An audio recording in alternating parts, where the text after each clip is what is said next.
Hello! Welcome back to Charles Shack. I'm Ian Johnson and this is Euan Beeden. Hello, hello, hello. These are the Roadtrip Sessions where we're going to be answering all of life's important questions like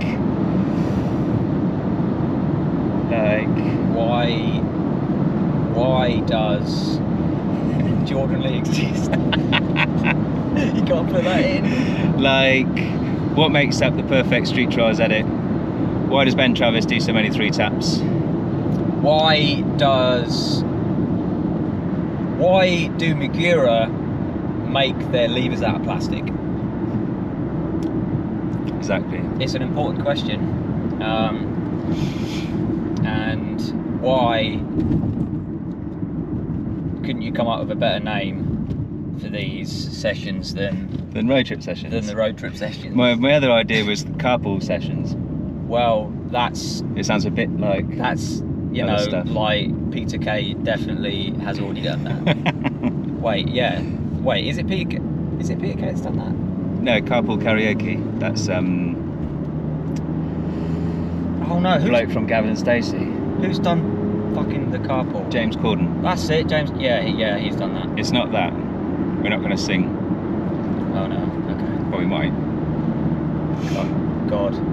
I thought we'd talk about what we talking about. What makes the perfect edit. What makes the perfect cup of tea? Perfect. Tell you what, you put the milk in after. Unpopular opinion. No, like what makes the perfect Street Trials edit? Oh yeah, that as well. I think, I mean, obviously, like, you need a banging track, but YouTube's kind of ruined that now. Yeah. Because you can't have you can't have your cake and eat it. Back in the day, you could have a lovely bit of Black Keys, which is what you wanted, gold on the ceiling. And we just look at Ben Travis' videos, and then just go, oh, I like that song, I'll use that in mine as well. Exactly. You could look at a bit of,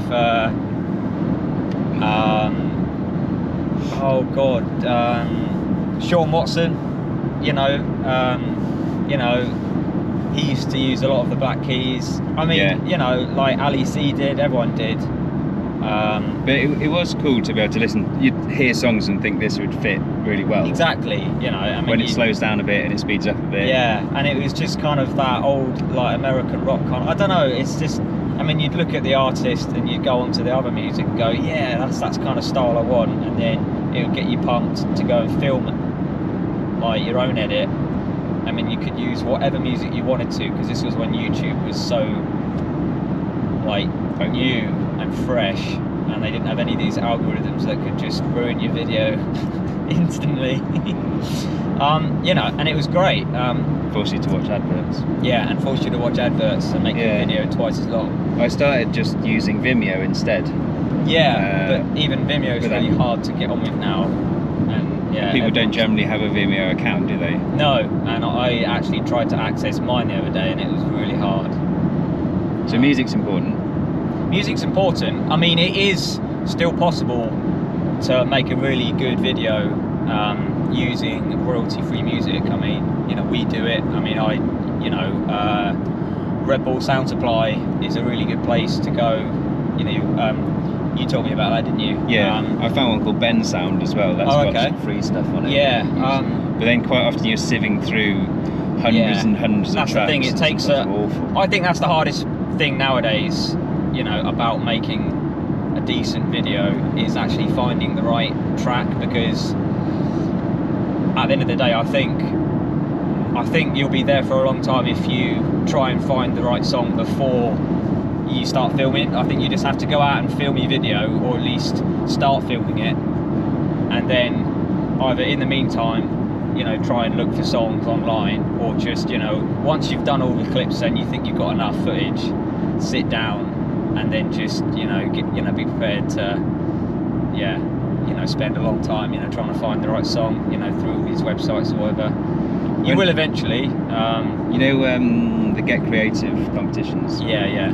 At least when that was on, then it listed out, I think it was Ben Rowlands just called out things that people should be putting effort into. No, I mean when you're making a video, so not just that you've got a good track, but you're editing to the music as well. Oh yeah.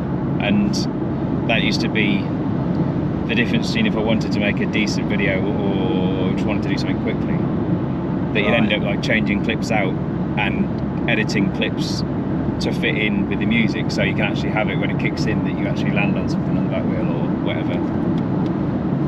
Oh, that's good. You know, like you know, the start of Ali's video that Inspired shared the other day, where he goes down the long railing in Glasgow at that estate, and he gets to the wall at the end, and there's no music at that point, and as he lands the spin, that's when the beat kicks in and the song kicks in. You don't know which one I mean, do you? No, but I've definitely watched it though. I know what you mean. Yeah. Yeah. But I mean, it's all about that, isn't it? It's about trying to match the music to the video rather than it being a separate entity. You know what I'm saying? So it's you know, and that's what, you know, makes a video a good video. You know, you need to, you know, make it feel like you're not watching a video alongside a piece of music. You know, you want to make, you want to, so it fits. Yeah, you want to a really fast. Yeah, you want to. Yeah, you be really slow riding. Or yeah, you want to. Yeah, you almost want to. You know, you want to feel like you don't notice the music when you're watching the video, but if the music wasn't there, you'd be like, well, where's the music? Yeah. You know, that's what you want to feel like. But sometimes when we've been filming recently, then especially if you've got a line really clean, then you really like hearing the sounds of the riding. Oh yeah. I also like to, like, I really like to have the sounds of the riding over my clips. Like I know in a lot of you know, videos, and this is another criticism I have about reels. Like, I know people like George and a lot of people, they like don't have any sounds of their bikes like in the reels at all, and I don't like that. I actually turn down the music quite a lot. Like, I still have it in there sometimes now. I was quite against it at the start, but now it is how things are going, so I'm kind of trying to adapt. But I mean, I like the sound of my bike. I'm quite proud of how clean my bike sounds, because I put a lot of effort into it, and I love the hubs and stuff like that. So I like to include that, and especially in a video, if you spent a lot of time and effort lining up all the sounds of, you know, when you hop down and it lines up with the beat of the music, you want to include that sound because it matches up. And if it sounds good, so when your tyre scrapes against something, or you land some wheels at the same time, it adds to the video, doesn't it? I don't like it when you can hear every like rattle. Yeah. There's been a few videos of Danny's and some other people where the bike sounds like an absolute shed. Oh, like Charlie Rolls. It's almost got like too much. Sorry, Charlie, but yeah, your chain needs to sort itself out. Sound in it. Yeah. Too much bike sound. Yeah, exactly. Yeah. Do you want to give me that banana skin up in it? Yeah, you can throw that out the window. That's probably in the shot, making me look like a boy. Yeah. But no, but yeah, you know, there has to be a balance, but I like to hear a bit of both, because it makes it feel like, you know, the music isn't drowning out the video, and vice versa.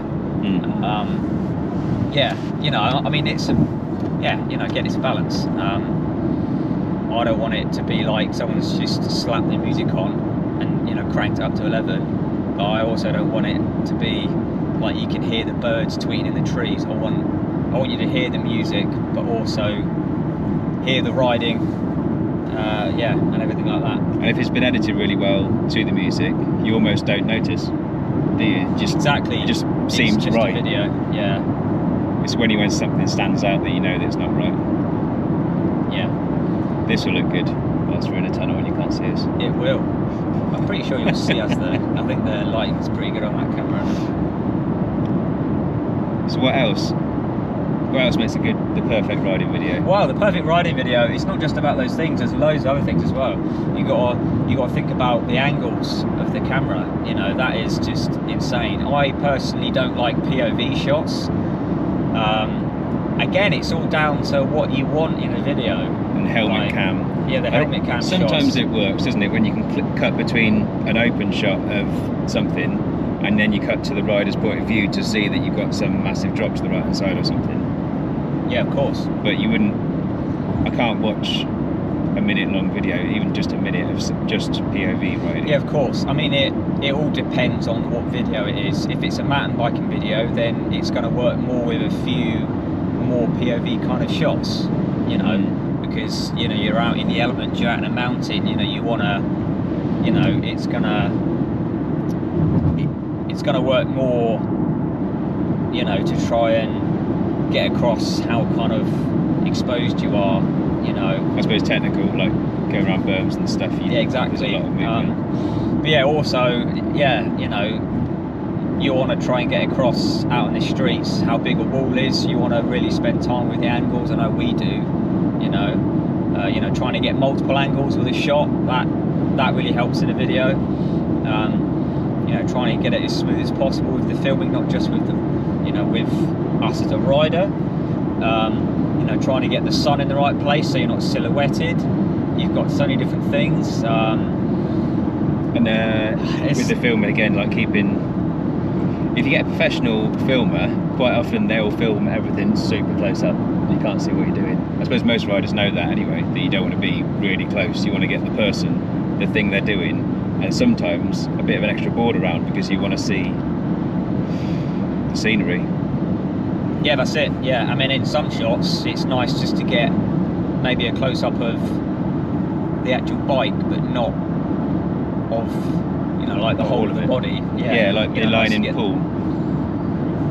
That most of the shot I was filming I wanted you to be in shot, quite close, but not cut out some of the bike or some of you. Oh, what the manual and then the gap down to the yeah. But just the way it was set up, there was no way you'd be able to get all of you in shot and have a decent angle. Yeah. So we had to kind of compromise. Yeah, exactly. And you said, well, you don't need to have me in shot, because I was in shot for that bit, in shot for that bit. Exactly. So you can have a bit of close up in between. Yeah. Exactly. So it worked out. And you know, you've got scenery as well. You've actually got a bit of B-roll. Yeah, you know, you've got B-roll, and you've actually got, you know, the places that are around you. You know, like if you've you know, so it's sets up the shots a bit, doesn't it? So that you've got and without a bit of B-roll, sometimes clips pass you by. You see them and then they're gone, and you haven't really registered what's just happened. Yeah. So a bit of B-roll, not too much B-roll. Shout out my sponsor. There we go, music, editing, good riding, good filming. Done.